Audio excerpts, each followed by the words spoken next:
everyone, and welcome to another episode of the Deadhead Cannabis Show. I am Rob Hunt, coming to you from sunny Southern California and Linnea Holdings. Joined today, again, finally, by our good friend Jim Marty, who's taken the last 4 or 5 weeks to gallivant around the country, see a bunch of music, and prepare his clients' tax returns. Jim, how you doing today? Very good, and it's nice to be back. Yep, I did some personal travel, some business travel, and got a lot of tax returns that are due with the extended due date coming right up.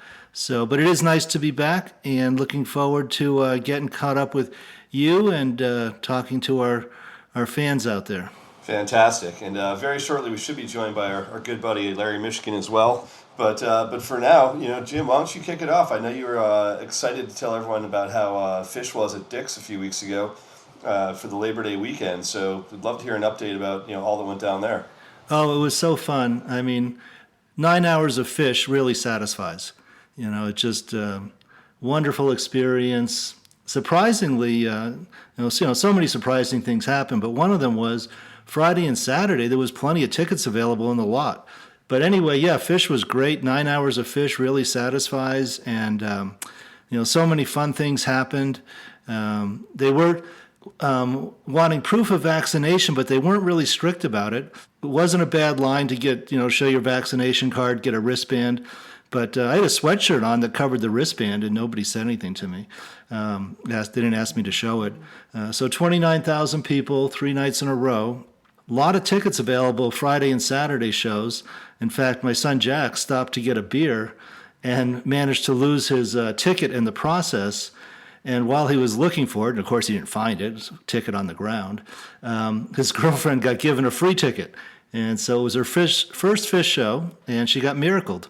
I told her she learned what the word miracle looked like. So we all got in, and Trey was just absolutely blazing. Check out the Harry Hood the third night. But that was another surprise, that after tickets being super easy Friday and Saturday, come Sunday's show, there was no tickets anywhere. And we tried and tried. We were short one. And he ended up sitting outside for the 3-4 hours and listening to the show outside. There was about 100 people in lawn chairs outside of Dick's just sitting there. Third night, I wanted to get home and get some sleep. I was exhausted. So I left during the encore. It still sounded pretty darn good walking to my car during the encore. But first night, we got a triple encore. We got a Waste, and then the Led Zeppelin, Good Times, Bad Times. And then I forget what the third encore song, Cavern. So blazing shows. Trey's guitar just soared all 3 nights. And they have a new light rig, which, just typical Phish. The third night, they're still pulling new stuff out of the light show. I was the designated driver Saturday, Sunday, so sober at the shows. And, when the sound and the lights are really going, it is a psychedelic experience, even if you're not doing psychedelics. It is just amazing. Like the next day, we had a recovery day on Monday up at our house with I cooked breakfast for everybody, and boy, every time I laid down on the couch to take a nap, the light show was still going on in my head. It was just a wonderful, wonderful weekend. In fact, our son Jack said, "Dad, this is my favorite weekend of the whole year." And I've actually this was the 10th year. Of course, no shows last year, so that means I've been to 27 Phish shows at Dick's. Probably up around 60 shows total, so not bad for an old guy. So what's going on with you two? That's what I've been up to. Well, I'll start by saying Gamar Shatima Tova to our good buddy Larry Mishkin. So glad you're able to join us today, Larry. Thank you, Rob. Thanks, Jim. Nice to be back. So, Larry, I know you were out for a couple weeks as well, so congratulations on the wedding as well. And nice to have the whole team back. It's been really fun for me to actually hold it down for a few weeks without the two founders of the show on here. So hopefully you guys get a chance to check out some of the things we covered over the last few weeks. But I'm pretty fired up going into the fall right now and thinking about all the stuff we've got going on and everything that's happening in cannabis right now and everything that's happening musically. I think we're all probably looking at some shows coming up. Obviously, I think, Larry, you were at Wrigley, right? Yeah, we've got, by the time this airs, it will have been this past weekend, but Friday and Saturday at Wrigley Field. Very excited. Got some buddies who just saw the show in St. Louis the other night. Was getting rave reviews for the set list and the way they were playing and sounding. So Sure, very excited to go out. It's always nice when you have a show. You can just hop on the L, cruise down there, don't have to park, nothing. You're in, you're out. It's very nice. Yeah, and I've got Trey Band coming up on Saturday night in Boston, so that should be pretty fun as well. So I think between all of us, we're doing okay, guys. Yeah, Dead and Company just added 2 new shows to Colorado. Oh yeah, where? Red Rocks. Nice. Yes, the 19th and 20th of October, followed by the originally scheduled show at Fiddler's Green. So we'll actually get to see a Grateful Dead show, Dead and Company show back at Red Rocks. I think we're going to talk about some 1987 shows, which was the Dead's last year at playing at Red Rocks. We'll catch up with that a little bit later in the show. But yes, and then tomorrow night I go see Phil and Friends. So yeah, lots of good music happening, lots of good stuff going on. People seem to, especially, I think college football and pro football's kind of shown us the way back to large groups of outdoor get-togethers without a lot of serious issues. So yeah, nice to be back. So which version of Phil and Friends is playing that you're going to see? I don't really know. It's going to be kind of a surprise to me. I'm not quite sure who's in the band with him, but he plays in Vail, and then Dillon is a new venue that everyone's saying is just absolutely beautiful. So this will be my first time at that venue. And then Saturday, he plays 5 miles from my house in Lyons, Colorado. Wow, can't beat that. Yes, unfortunately I can't go because I have a wedding that day. So I got weddinged out too, Larry. That happens too. That's probably about the only thing that would keep me from a show. Pretty much. Wedding or a funeral, I guess, right? Otherwise, it's kind of hard otherwise. But no, that just sounds great with Phil. I noted that when he is going to do his shows on the East Coast, he's doing 3 separate 3-night runs and changing the group. And, of course, the first night he's playing with the quintet with Jimmy Herring and Warren Haynes and John Molo and Rob Baracco. And I happen to love that group, although the second group, I think, has Larry Campbell and Joe Russo on drums and somebody else who I can't recall off the top of my head. But I think they're going to have some really, really fun groups out there. That would be great to head out to the Capitol Theater. I know we've been focusing a lot on it this year in terms of talking shows and everything. But I think notwithstanding everything else, I'm just going to keep my eye on where things are at, given the size of that venue. And quite frankly, I'm curious to find out if Phil is going to walk in there, at 81 or 82 years old, and play 9 nights in a very, very small place. It would be great if he does, but I'm waiting to see. Yes, I'm looking forward to seeing how Phil's doing. It's been a couple years since I've seen Phil and Friends. I have actually a kind of a fun Phil and Friends story of a few years ago when he was playing at Red Rocks. And they actually let us in during the sound check. And there's Phil up there with his, I forget who was in the band with him that particular night, but there's Phil with just a white T-shirt on. We're sat down in the front row for sound check. And then a little while later, they came back out. He had a nice cowboy shirt on and ready to go. And that night, they played so late that all of the workers at Red Rocks left. And it was just us and the band past midnight at Red Rocks. Wow, okay. It's kind of nice. Parents go to sleep, you get to stay up and play. So should we talk about what's happening in the world of cannabis this week? Anything exciting that you've been hearing about, Larry? I got to tell you, I've been on the move so much that there hasn't been a lot to focus on, except there's more lawsuits being filed in Illinois, so the licenses that they just issued have all been put on hold while we go into, I think it's now round 3. Of course. Wow. Larry, without mentioning names, does that affect our mutual client? It does, only in the sense that it could just, even if they aren't directly affected, the impact it could have on the rest of the industry will ripple through, I think, to everybody else. If there's not dispensaries up and running to service the products that are being grown and manufactured, what good does it do? So it's just a perpetual state of litigation here, wildly frustrating, and I don't know what to tell anybody anymore. Well, for our fans at home, to let them know that Larry and I actually do some social equity work in Illinois. Correct. We have a group there that Jim and I are working with, and that's the unfortunate part about it. It doesn't matter who your group is, and even if you're working with a legitimate social equity group, as opposed to one of the many manufactured ones that have been used around here, you still get caught up in the same net, if you will, that is slowing everybody else down while these new cases come in and make their way through the court system. But we're going on a year and a half without any of these licenses, really being officially issued, finally issued, and people being able to come online. And it's just a shame for the market as a whole. It keeps prices higher than they need to be. It limits availability and selection, and it's not the way that the market was originally intended, and it's disappointing. It also makes the powerful groups in Illinois that much more powerful, and it allows them to spend their money into other markets and be more powerful than guys in other non-competitive markets. So it's in many ways an unfair advantage that's being given to the oligopoly that still exists in the state of Illinois. Well, that's true, and I try to take a even-handed and smiley face approach when we talk about the Illinois industry, but I don't think that that can be ignored. I certainly believe on one level or another that the group of the original medical owners who now, as you say, the ones that have formed into multi-state operators and are really controlling Illinois and a lot of the other parts of the country, are starting to wield their political influence a little bit. And it doesn't take much in Illinois to slow things down already. And I'm sure that some well-placed lobbyists can probably slow things down a little bit more. And why not? That's a very small group of guys. And last year they divided up $1.2 billion. This year is expected to be maybe twice that much. So, it would. I think that we all agree that the market would be a much better place for the consumer if we could get these other licenses issued and these stores up and running. But unfortunately, not everyone in the powers that be see it that way. Well, which brings us to another subject that Rob wanted to kick around. It perpetuates the illicit market, right, Larry?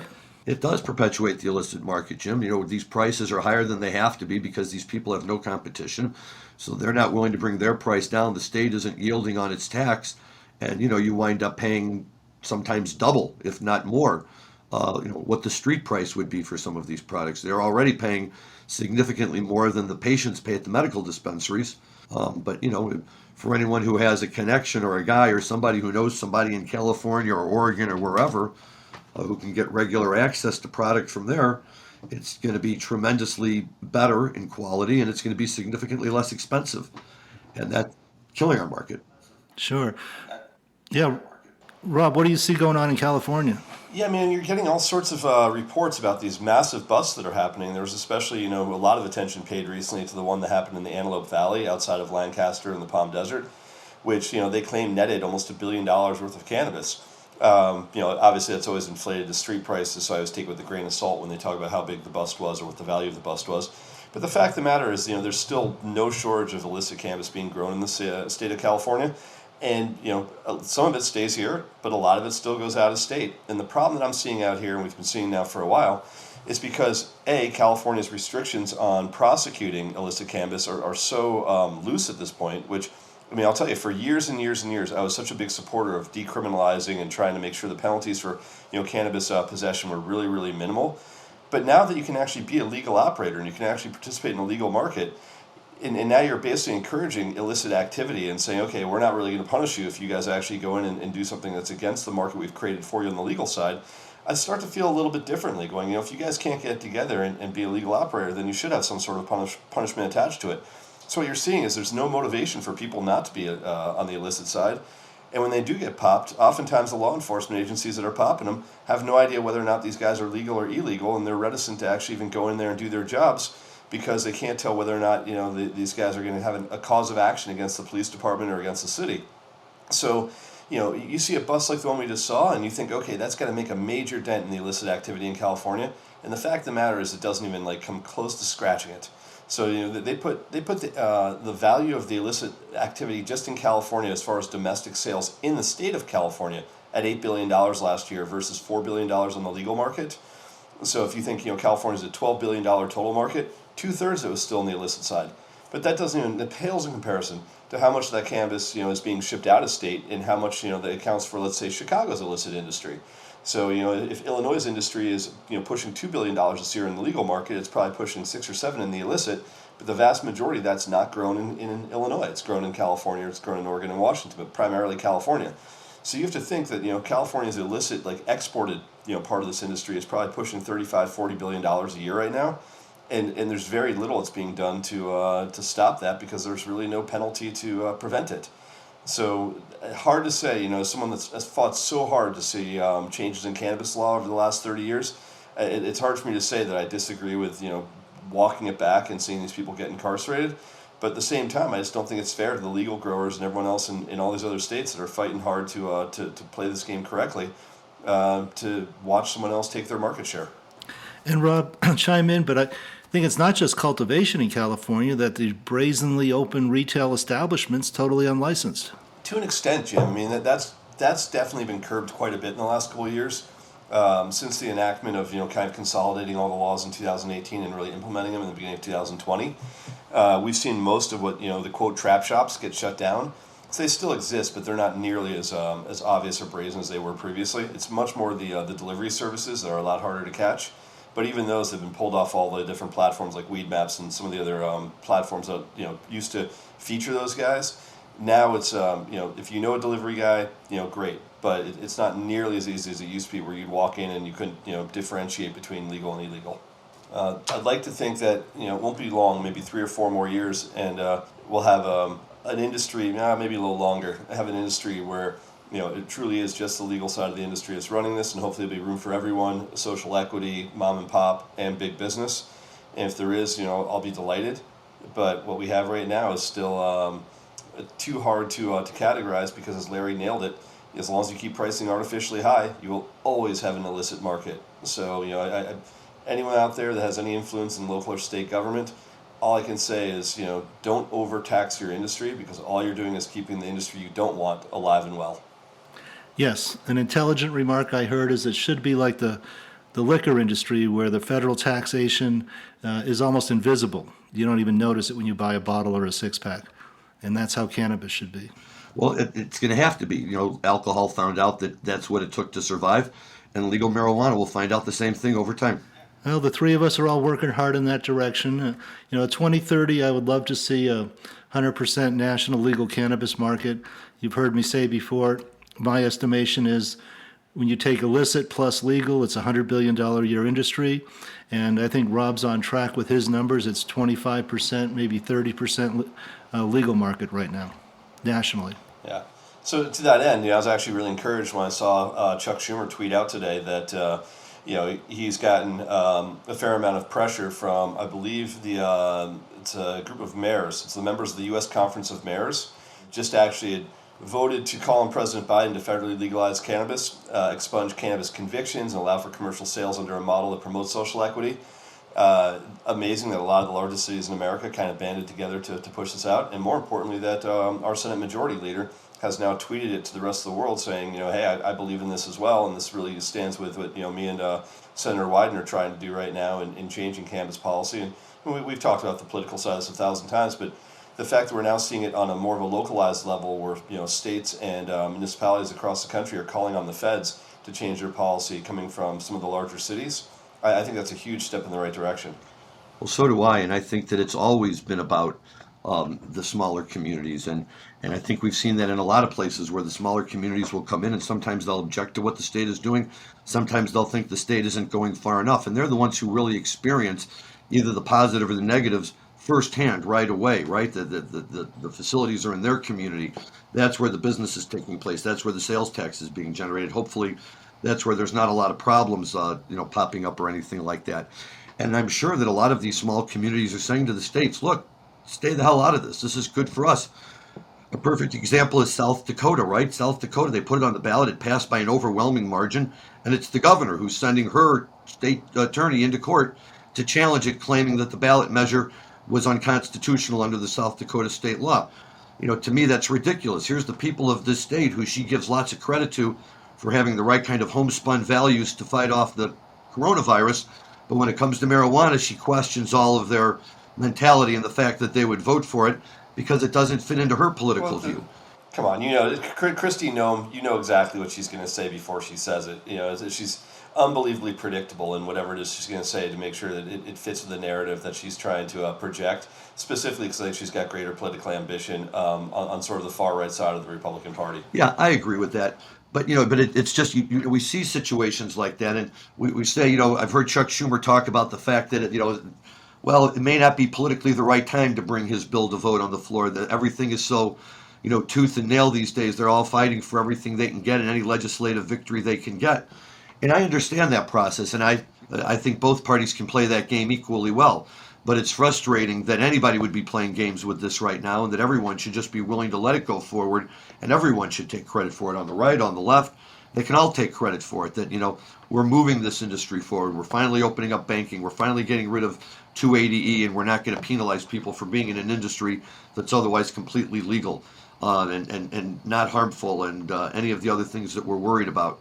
And it would be nice, that just enough already. Let's just move forward with this, because quite frankly, I think that once it's legalized, and I think once there's a federal plan for it, it's going to improve a lot of things in our life when we all don't have marijuana to kick and scream about anymore. You know that I always say that I'm an incrementalist. Like I strongly believe that for this to happen, it can't be these massive sweeping changes. It's got to be the little death by a thousand cuts of getting rid of prohibition. And I think one of the things we saw come out this week that was interesting, or this last week, was the fact that in Canada, Circle K stores are now going to start selling CBD products, which doesn't sound like a big deal. I mean, CBD is everywhere. It's in every bodega you can think of. But it's not in any major chains like a 7-Eleven or a Circle K now. And to think that that's one of the two biggest convenience store chains in the North America that's now embracing CBD, that means that every single time anyone walks into one of those stores, it's going to be front and center that they see a cannabis-based product. That to me is it's still significant. Whether or not it moves the needle at all, I think it's just anytime you can socialize acceptance of cannabis one little bit further, whether that changes 0.1% of people's minds, that to me is a major change. Normalization is the key. It's always been the key, I think. And it's still the thing that's holding this industry back, because no matter what people say about it, there's always going to be a group of people out there who are going to tell us why it's bad, why it's wrong, why it's morally bad, why it can never be a part of our society. And we're not going to change their minds. We just have to change everybody else's minds so that these folks can, howl into the wind all they want. And at the end of the day, we just sit there and say, thanks, move out of the way, and our smoke won't hit you when it blows downstream. But that's where we are. We still have people yelling and screaming about alcohol, but now alcohol stores are open on Sunday. When I was growing up in St. Louis, nothing was open on Sunday. So, little by little, I think we move towards a more secular-based decision-making process, but there's always going to be a little morality thrown in, and marijuana is always going to be a hot topic for people along the morality line.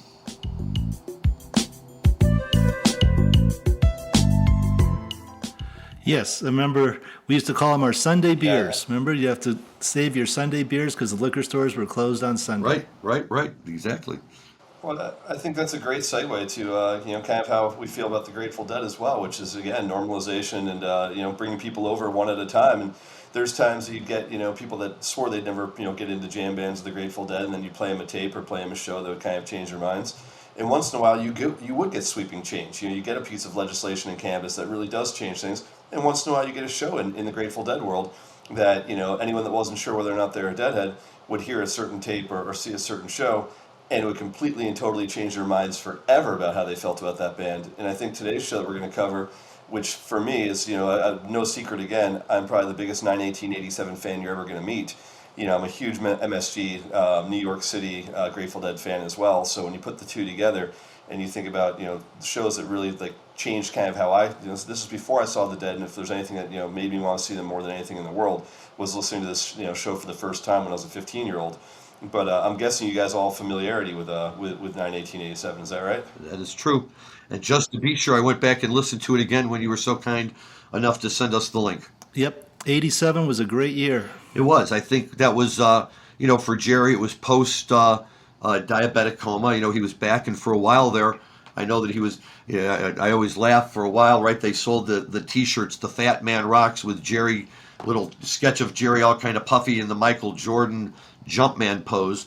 And then when we got to this point, it was the Fit Man Rocks, and they showed him a little more slimmed down. And the story was that Jerry was drinking carrot juice and wasn't smoking anymore, and had cut out hard drugs and was really going to bring his game back around. And certainly for this period of time, the shows I saw in 1987 were all outstanding. And going back and listening to some of this music, it was definitely a big time for them. And unfortunately, it didn't last for Jerry. And little did we know in '87 that the band was really just a few years away from kind of turning into the group that took us out of the home stretch, which was always still fun and a great band, but incrementally, I think just always kind of lost something along the way. But there's very little argument that this 9/18/87 show is an outstanding show. Rob, I know you like to always focus on the second set of it, and it is just an absolutely tremendous second set that just kind of seems to go on forever. what I like about it is, at the end when they're doing the La Bamba and Jerry, just breaks out into the chorus and he just is growling out that Spanish. And, he says it, he's singing it. And as you were talking about before, I wasn't at the show, but I can also almost imagine Jerry up there with kind of like, the rubbery knees bouncing back and forth at the microphone as he's belting out that tune. Yeah, I think we actually even have a clip of the second verse of that La Bamba. If Dan wants to cue that up for us, I think you might have that available.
I think, as you can probably hear, that goes right back into the Good Lovin'. So that La Bamba was sandwiched between a Good Lovin' on either side. So it was a Good Lovin', La Bamba, Good Lovin'. But just the fact that you're able to take that sort of Good Lovin' riff, transition into like pure Spanish guitar, and just tear it apart like that. I mean, this is the height of like when Los Lobos was actually like a top 40 hit with La Bamba. Right, and right. We, first of all, Jerry, that music fits right in for him. Second of all, I just love the crowd reaction, right? When he's ripping out that verse, the crowd is going wild because for those of us who knew and loved Jerry, there never really seemed to be a whole lot, at least by the time we got to seeing him, that ever really made to see him react. And whenever you would see that emotion or see that he was really, giving that extra effort on stage, the deadheads picked up on it like nobody's business. And, you forget in '87, that was how big that song was, and Richie Valens and all those guys were the focus of so much attention. And who was it? Lou Diamond Phillips, right? Who was in the movie with him, and those were musical legends that I'm sure influenced Jerry and the boys. Good Love, Not Fade Away became a staple of theirs as if they had written it. And it's great to hear him play that. It's great to hear him rip into it. It's great to hear the crowd recognize it and react. And I just like it because there was just this kind of like awareness by them that this song was happening at the moment. It was like when they started playing for a while, I Fought the Law. I don't know if you remember that. But they had a period of time where they were singing I Fought the Law, and they had slowed it down so much that, it took a little while to realize what they were doing. Or they also, one of in the late 80s, were doing for a while Louie Louie, which again was like being done so slowly that you actually had to hear the chorus to appreciate what they were really singing. But, the fact that these songs were out there and floating around and, that they would pick up on it and play them from time to time, I thought was great. Just showed Jerry's love of music, and if he heard a tune he liked, he wanted to play it. Yes, well, I have a few comments. Going back to the Labor Day weekend's Phish show, and did all 3 nights with our son Jack, who was on the show a few weeks ago, and during some absolutely blazing Phish jams and Trey soaring guitar, he said, "Dad, was it ever this good with the Grateful Dead and Jerry?" And I said, it was a different time, a different place, but yeah, the Grateful Dead had its moments, just like we are here when, the music and the crowd and us and where we're at headwise, we're all on the same page. And we definitely had those moments with the Grateful Dead, as well as Phish now. Look, another time's forgotten place, right? But yeah, the biggest, I've been to Phish shows and I've seen, Phish shows where Trey really takes the crowd and the band and everybody to another level. But I was in Hampton Coliseum in 1986 or 87. When was it when they broke out Box of Rain? 86. I'll just tell you that there's just nothing can compare that. Maybe the St. Stephen in 83 at the Garden, but the playing, the moment when they just, or forget about that, one night at Red Rocks when you're there and whatever, it doesn't matter what they're playing, and they had me on the moon with them, and it just, I laugh when I hear that, not in a bad way, but because I know people who love Trey are like, wow, this is amazing. What else could there have ever been? And it's like, well, there was Jerry. Right. Well, having given that some thought, I think some of the magic moments for me when the band and the music was really rocking to about the same level where Phish is now would be when they would roll out of the other one. And that thunder out of the other one. We're all on the same page. Oh yeah, any of those, they would just have those moments for a while where everybody was hitting the right note at the right time. And look, that's what we all do. You go to 10 Dead shows for that one show where they're off the charts, and the other ones you say these are great. I'm having a good time anyway. But everyone's always searching for that that magic moment when it all comes together on stage, and the Dead were able to generate it often enough that they kept the fans coming back and back. Phish does it too. There's no question. And I love watching it when Phish does, but some of those Dead moments when, boy, they just had the entire place, the whole Syracuse Carrier Dome moving as one, and it was a little bit amazing. That, talk about a night when you fell in love with the Grateful Dead. For me, that was it, 1982, Syracuse Carrier Dome. I'm like, there can't be anything better than this in the world. I mean, you talk about, seeing 10 to see that one, and then you talk about seeing 100 to see the real one. And I think about, 1987, I think about the after space, part of it. As you said, like, yeah, I concentrate on the second set a lot more than I do on the first. And even like the pre-drums, where it's basically just a three-song pre-drums. The shakedown's awesome. The Women Are Smarter's decent. The Terrapin's decent. But then they come out of space, and they're on straight fire the rest of the time. The Going Down the Road's amazing. The Watchtower is one of the most blistering Watchtowers that they've ever played. And then they drop into arguably the greatest morning dew of all time. Like, I to this day will say I think it's my favorite morning dew. And I know there's a lot of like 70s purists that'll tell you like 71, 72 dews from like the Fillmore East are better, but or Cornell. But I think 1987, if you listen to the build up, and I think again we've got a clip of that as well. But the fact they come out of the dew, I always think of the dew as being like normally a set closer, especially a Titanic dew as a set closer, and then they come out of that and play Good Lovin', La Bamba, Good Lovin'. Afterwards, the energy going all the way through that. I mean, they could have ended with the dew, walked away, and everyone would have been like, that was one of the best shows I've ever seen with just 4 songs out of space. And that's always the beauty of that Syracuse show that I was talking about. They came out of space and they wound up throwing 2 or 3 extra tunes in, and they just kept going and going and going. And those are the nights, because if they're throwing those extra tunes in, my feeling is they're having a good time, right? They know they could walk off the stage after the do and everybody would be fine. But they decide, we're having too much fun. We want to stay up there for another 10 or 15 minutes and really rock everybody out. God love them. They do it. And, that's the beauty of all of these tunes. On any given night, they could play Morning Dew. And if Jerry was into it for the moment, it could automatically become, a top 5 do. And those are the kind of tunes that could do that. And even before the space, you're right. Look, 3 songs in and out. But if you're going to have 3 songs in and out, Shakedown, Street, Women Are Smarter, and Terrapin are not 3 bad songs to have. Yeah, I agree. Whether it's Phish or the Grateful Dead, we're so lucky to have this. Very small part of the human race gets to experience what we experience. Hey Dan, do you have a clip of that Morning Dew? I'd love to hear a little part of that as well if we can. Where have all the people gone, my honey?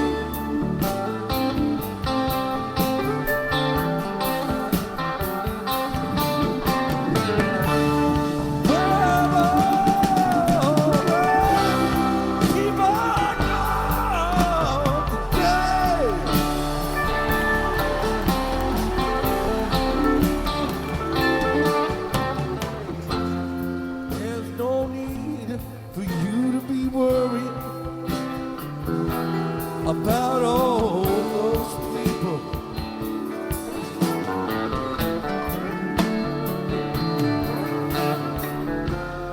Never see those people anywhere.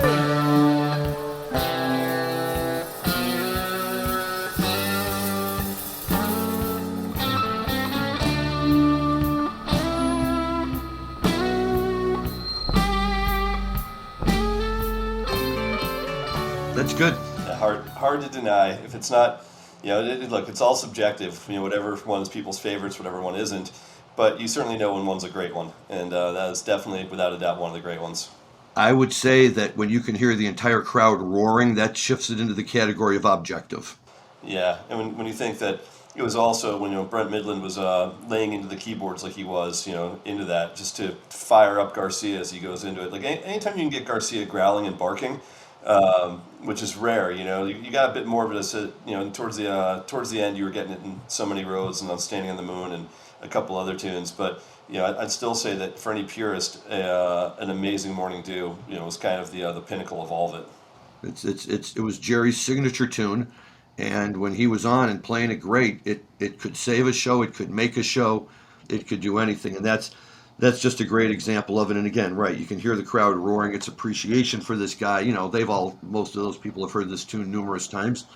And it doesn't matter, though, because each time it was a little bit different. And each time it was a little bit special. And if Jerry was really into it, then it would really be a lot special. And it would just be too great. But, you know, we talk about how timeless it is. And I know, Jim, you've talked about your sons and all of that. And, you know, I'm down in Atlanta 2 weekends ago for my son's wedding. And again, I'm hooked up with these group of guys that he went to school with, who I got to spend a bachelor party with up in Wisconsin a month or two before. And that's all they want to do. They want to sit around. They want to talk about Phish. They want to talk about the Grateful Dead. Oh, Phish one night teased Let It Grow.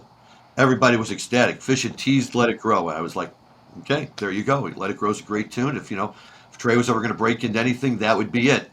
But we talked about that. And then when I gave my toast, I worked in probably about 17 or 18 different Dead and Phish lyrics throughout the toast, telling the guys that I was going to do that. And then I made them all turn in a score sheet to see who had picked up the most references along the way. Wound up having to give them a color-coded key so they could go back and make sure they got them all. Most of them didn't. They found all the Phish ones. Some of the Dead ones might have been a little too obscure for them, but hopefully my goal is that now they will know them, and next time they'll be right on it. There we go. Convert one at a time. Incrementalism, Larry. Now, at that wedding that you were at in the toast, did they make any reference to the Phish song Waste? No, did not. I came right out of the box. I was making a reference to how many years it had been in our family since a Mishkin girl had been born, because now we were going to have a Mishkin girl by marriage. And so I said 80 years. It would be a real grind to convert that to seconds. So I, figured that I would just start off right off the bat trying to, dive in and capture a little bit of that Phish magic. The one time we heard grind, and it took me a while to understand that that's what they were doing, basically, right? Counting the seconds that they've each been alive in their a cappella fashion. But I even worked in the Boston cream donut that the fiance, my son's feeling for the fiance was more than a feeling.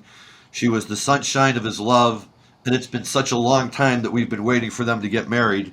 So you take that Boston cream, baby, you shove it together, and I figured anyone who got that was the automatic winner. A little Baker's Dozen reference, huh? Absolutely. These guys are up for that. They know about it better than I do. Nice. They nice, do. Nice. So it's always all a lot of fun.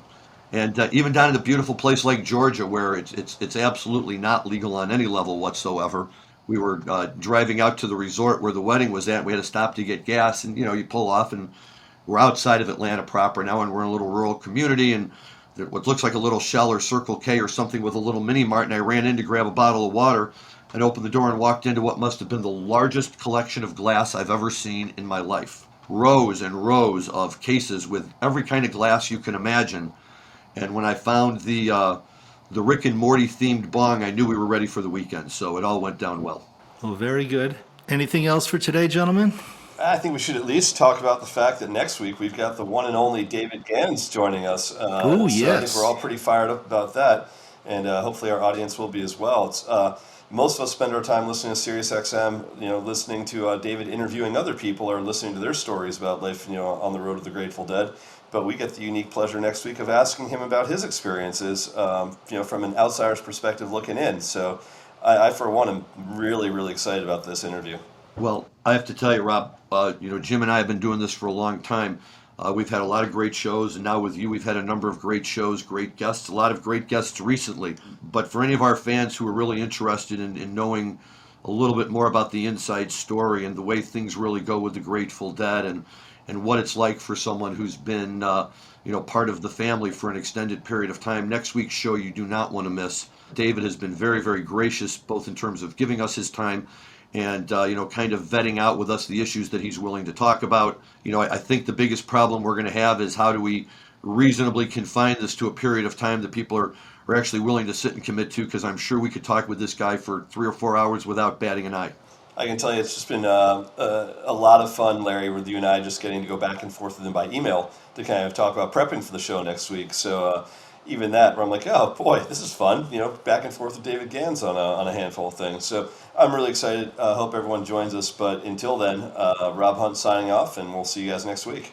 Very good. Jim Marty heading out to see Phil and friends tomorrow. And Larry Mishkin saying have a great time at that show. I'll be reporting on Dead and Company from Wrigley Field. Gamar Chatima Tova to those that it mean anything to. Have a great week, stay safe, and enjoy your cannabis responsibly. Thanks, everyone.